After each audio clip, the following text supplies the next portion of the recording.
আজকের আপনাদের একটা নতুন ইনফরমেশন দেই। এটা হচ্ছে বাংলাদেশের একমাত্র নদী পথ বুড়িগঙ্গা, যেটা সদরঘাট নামে পরিচিত।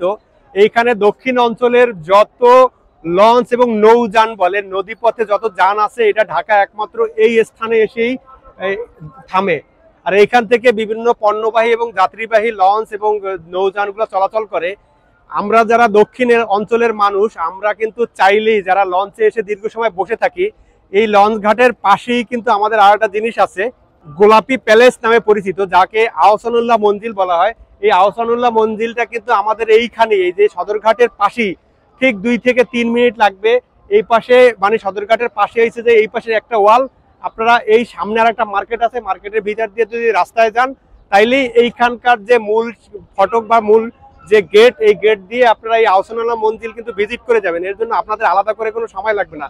অল্প সময়ের মধ্যে আমাদের এই ঐতিহ্যবাহী মোগল আমলের একটা স্থাপনা আপনারা দেখতে পারবেন। আর আমরা এই যে আমরাও কিন্তু একটা সময় এই লঞ্চে যাতায়াত করতাম। আমাদের যখন পদ্মা সেতু ছিল না, আমরা প্রতি বৃহস্পতিবার যদি বাড়িতে যেতাম, আমরা এই লঞ্চে যাতায়াত করতাম। আমরা জানতাম না যে আহসানুল্লাহ মঞ্জিলটা এইখানে, কিন্তু এখন এই ব্লগিং করতে এসে এই তথ্যগুলো আমরা জানলাম এবং এই তথ্যগুলো আপনাদের মাঝে শেয়ার করলাম, যাতে আপনারাও জানতে পারেন এবং আপনাদের সময়কে কাজে লাগাতে পারেন। আর এই আহসানুল্লাহ মঞ্জিল শুক্রবার দিনকে বিকেল 3টে থেকে সন্ধ্যা 7টা পর্যন্ত খোলা থাকে। বাকি দিনগুলো খোলা থাকলেও বৃহস্পতিবার এদের সাপ্তাহিক বন্ধ থাকে।